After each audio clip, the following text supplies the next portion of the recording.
So in the overnight session, we saw a breakdown below Friday's low, and the market has now been balancing in the lower part of the recent multi-day balance area. Heading into the open, our short-term bias is going to be neutral bearish, and the intermediate will now be neutral. And in the event that we get a proper breakdown below initial support on broad market weakness and sustained downside momentum, that would mark a multi-day balance breakdown, and it would confirm the sellers in control, and at that point in time, the short-term bias would become full-on bearish, and it can result in liquidation into the support areas below. So heading into the open, we note the market has been weak in the overnight session, and now how ES behaves at the initial support zone at 34.02 half to 07 half is going to be very telling. If the market puts in a proper breakdown below initial support on some decent downside momentum,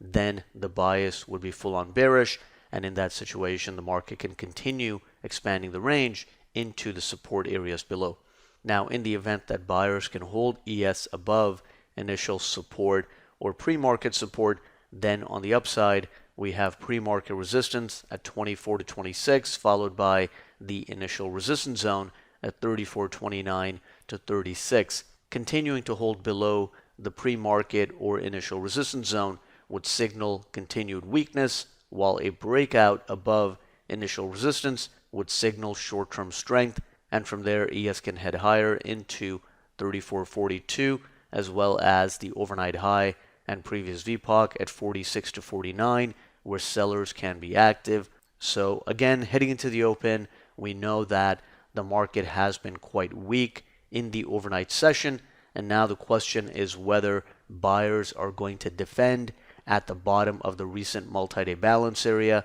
at initial support and pre-market support, and in the event that we get a breakdown below initial support, that would mark a multi-day balance breakdown, and then we can get range expansion into the support zones below. So that is the market context and plan.